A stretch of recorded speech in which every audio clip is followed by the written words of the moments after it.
පවයි පෙන්වන්නේ ඇයගේ වත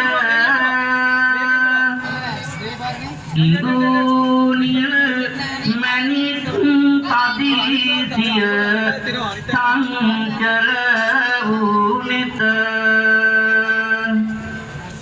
වචනින් පවා පවසන අරුත ඇත ඇවැනි තරුණියක් මුළු බරණැසෙහි නැත.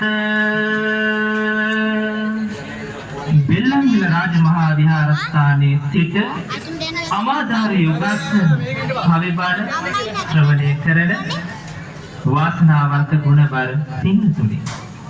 තේරි ගාථාවල සඳහන් වෙන්නේ සුභා හරිම ලස්සනයි කියලා. විශේෂයෙන්ම සඳහන් කරනවා සුභාගේ වැඩිපුරම ලස්සන මිනිස්සු වශී කරන්නේ ආශ කරන්නේ ඇගේ ඇස් දෙකට කියලා. දැන් සුභා තමන්ගේ ගෙදර ලේලිය බවට පත් කරගන්න සිටුවරු හැමෝම මහන්සි ගත්තා. ඉන්න එකම දියණියයි කොහොමද හැමෝගෙම ගෙදර ලේලිය බවට පත් කරන්නේ?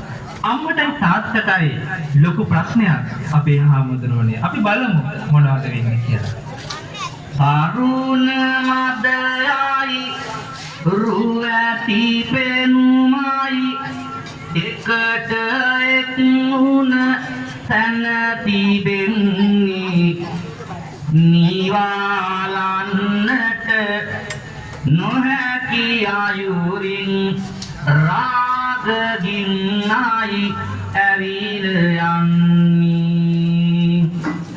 සුභා තරුණිය සියලු යසිසුරු සමග මැදුරෙහි කල් ගෙවන්නේ ඇය පතාගෙන බරණැසේ සිටු කුමරුවෝ සිහිනින් දොඩන්නේ.